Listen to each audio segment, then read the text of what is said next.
Hello. Hi, Tanya. Welcome. I think we have another person who's connecting to audio. There we go. Yes. Awesome. Welcome, both of you. Would you like to introduce yourself, Jyothi? Did I say that correctly? Yes, absolutely. Good morning, good afternoon, good evening. I'm Jyothi Charyulu. I have about 20 years of experience leading development, data integration, application security, risk programs, authentication, identification, etc. Currently, I work at Fidelity Investments. I'm the director, and I lead the strategy for automation and platform engineering efficiencies, including application security, coordination, and integration. And I've had the beautiful opportunity to lead enterprise AppSec programs, innovating them both at Sabre, where I worked earlier before, and currently at Fidelity. Oh, that's fantastic. Thank you. Vijay, would you like to introduce yourself? Hey, Tanya, thanks for having me. And hello, everyone. I'm Vijay Jajoo. I'm a partner at KPMG's cyber and tech practice. I've had privilege serving some of the largest Fortune 10 to Fortune 100 tech companies, all the way from building their cyber strategy execution, and when needed, ran some of the largest breach response war rooms and investigations. Happy to be here. Excellent. I am supposed to briefly introduce myself. So I am a person that's very, very interested in the security of software. And I'm the founder of 𝗕𝗃𝗿𝗄𝗃, which is an online academy community podcast. And mostly we talk about securing software. So I'm a bit of a broken record, but I think in a good way. Welcome, both of you. Thank you for being here. So we have, I want to ask both of you some questions, and we have two choices. So you can either talk about cybersecurity trends that you see or hope to see in 2023, or we could talk about one of the list of topics that I put in the chat. So securing the supply chain, figuring out how to make a strong workforce that has good experience in cybersecurity, securing applications quickly, securing critical infrastructure, which is always really difficult, how to talk to the C-suite and get them more engaged with the importance of cybersecurity and managing risk. And then lastly, how do we do identity when everything's constantly changing? They worded them in a bit more formal ways, but I think that both of you know all these topics very well. So Jyothi, do you want to lead off? Absolutely, thank you. I mean, the topic sounds so interesting. I could talk a lot about application security, how to talk to C-suite, but I'd like the topic of trends as well. And so I'm going to pick that. Looking at back at the 2022 or earlier, the same trends, what we see in the past, will continue to play in the future. We won't see anything rocks, absolutely new. Because as Albert Einstein said, insanity is doing the same thing over and over again, but expecting different results.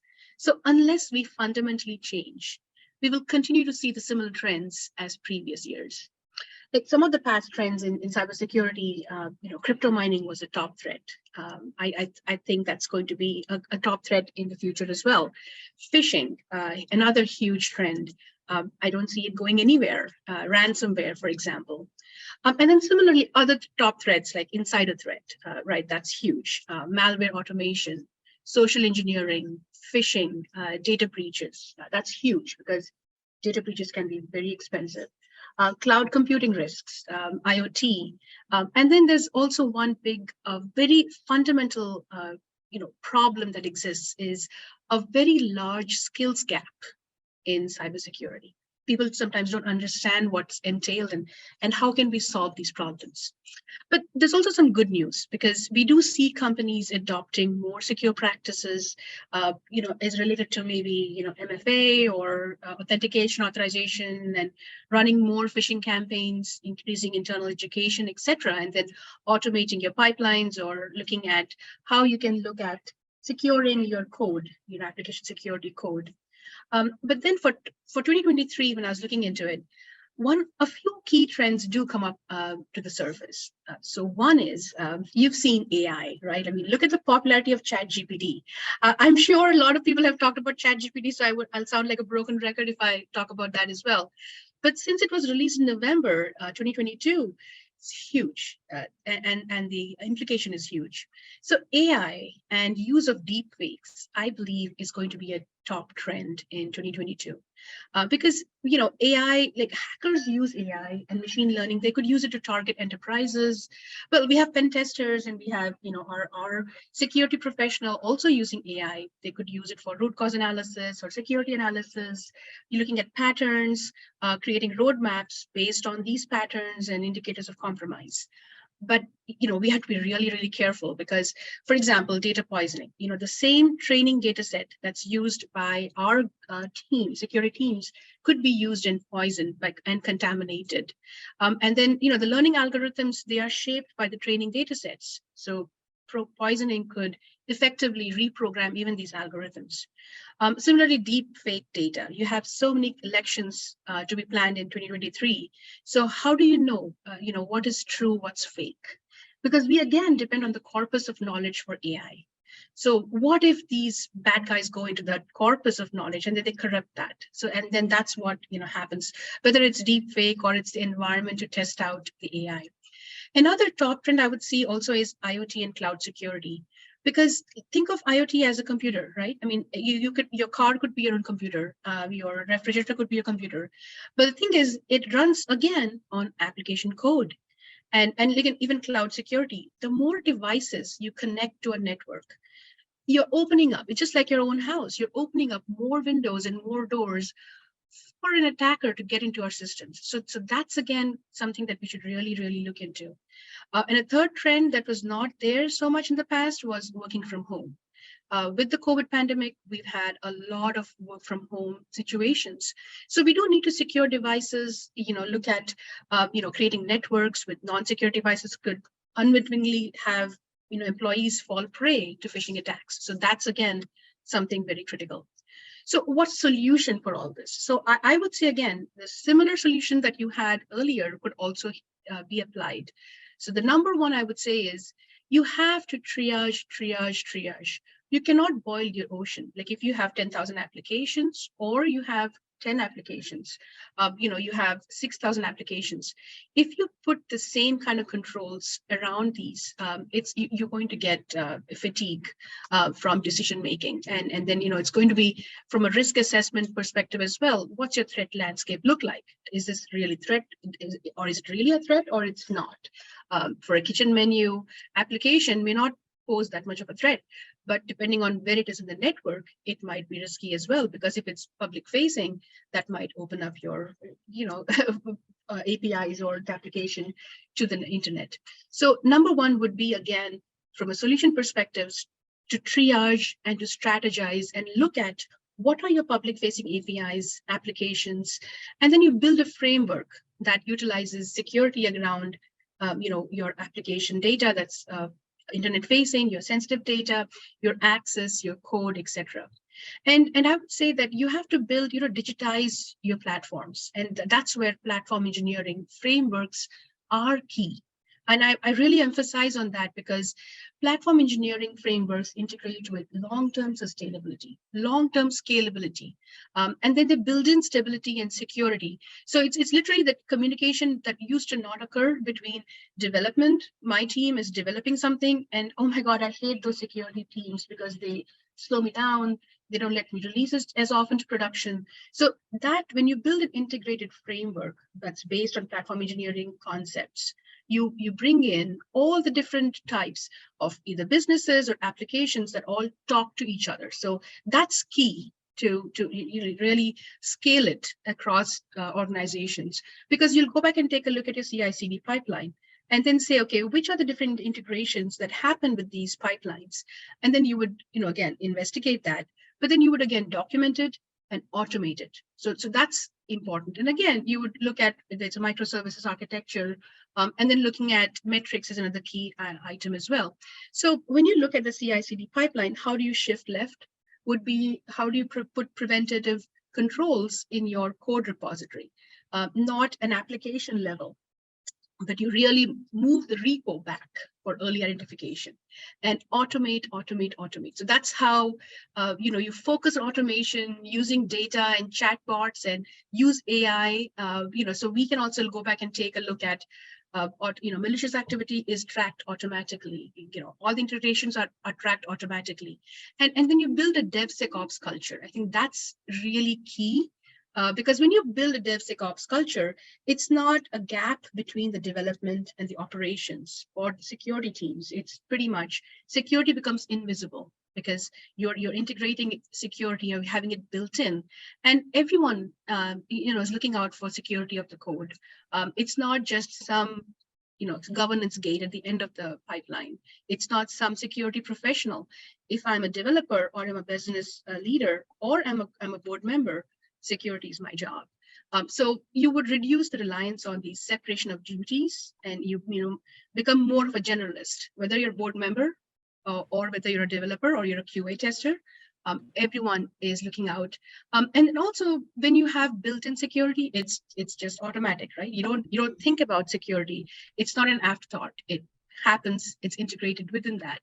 And then most importantly also is communication and making sure that we are having a security awareness culture. It's DevSecOps culture has to always be married with good communication and good awareness that this is why we do what we do. Oh, I agree so much. Oh my gosh, I feel like you gave us 100 homework items to do. I don't have enough time because it's so much to talk about. I know that was great, Vijay. I want. It's hard to follow up that, but yeah, I know you can do it. Yeah, no, hey, thanks for the tee up, Jyothi. Appreciate that. I think if you think about from a large tech companies and imagine all the big tech and the probably your favorite apps that you use on a daily basis. I mean, that's what the kind of the story I just want to share. How are they approaching cybersecurity and what are some of the lessons learned, right? So I think it's a little different angle from a trends perspective. Where are they investing? I think the underpinning is all about digital trust. I think it's becoming fundamental for the growth of these tech companies as they roll out sort of the emerging tech like blockchain or AR, VR. We just talked about AI and ML, or for that matter, quantum computing. I think there is a clear realization that for their growth and success of future applications like metaverse, connected systems, smart system, NFTs, etc., they will be dependent upon trust to be instilled in multiple dimensions. And we believe that kind of cybersecurity is like a golden thread that sort of weaves into the entire organization construct to sort of instill and maintain that trust. So I think I break it down into kind of 3 dimensions, kind of how tech companies are approaching. and again, it's just not a gross generalization, but I think they're breaking down into 3 areas like securing the product, securing the customer, and securing the enterprise. So I think there is a lot said about, from a product standpoint, some of the biggest tech companies have done phenomenally well in terms of how they've streamlined their code repositories, their DevOps pipeline. Yes, security was an afterthought 5 years ago, but things have changed significantly. Security and privacy, sort of the controls and the integrations are done, seamlessly. So there's a long ways they've come. Yes, there is more to be done. I think in 2 areas I would say is some of the legacy tech or the tech debt that exists, as well as in terms of, just making sure. So yeah, some of the legacy tech, as well as I would say open source software. I know we talked about supply chain earlier as well with some of the other presenters. I think those will continue to be an area where they are going to make investments. 80% of the software code is not written by the developers, it's somebody else has written. So I think those would be an area. One of the trends that we of course see a lot more happening is tech is getting more and more regulated. So that, like financial services, you see the emergence of the regulations coming in. So what we are seeing, some of the leading tech companies, they've made compliance as code. So that has been kind of phenomenal. One of our clients, they've got hundreds of engineers in their compliance team. Even evidence collection is an API to kind of meet the requirements. So again, we see that how InfoSec and privacy, sort of the capabilities got codified. We're seeing compliance requirements get codified, and so you have a better enforcement and monitoring. The other dimension is you think about from securing the customer, especially where money movement, I would like to give an example where the money movement and the payments are involved, or fintechs, for example, the construct of logical and physical merging of the data sets from your fraud teams, your billing systems, your CRM systems, geolocation data, et cetera, from a customer perspective, will continue to sort of take priority, given some of the account takeover risks, credential replay attacks, or phishing attempts will continue to happen. So again, sort of the building of the security quote unquote data lake or fusion centers, we see that as being an area where the organization boundaries are being broken down and the data sets are being shared. So you're able to actually have a much better triage in terms of, is this a suspicious activity or a legit user trying to come in? So we see that as a huge focus area. And I think especially on the B2C sort of the area, whether it's a website or apps, the efficacy of taking user feedback has improved significantly. While you have the automation, but you could go on Amazon and provide a complaint, provide a feedback about a suspicious activity. And that feedback loop has matured significantly. And so when you look at the large tech, there is an element of both sort of the automated proactive as well as kind of taking the feedback from the users to sort of have that human in the loop to drive the precision and the efficacy of the controls. And I think in the securing the enterprise, I would say, I think some of the previous presenters talked about zero trust, and of course, zero trust as a principle, not from a marketing standpoint.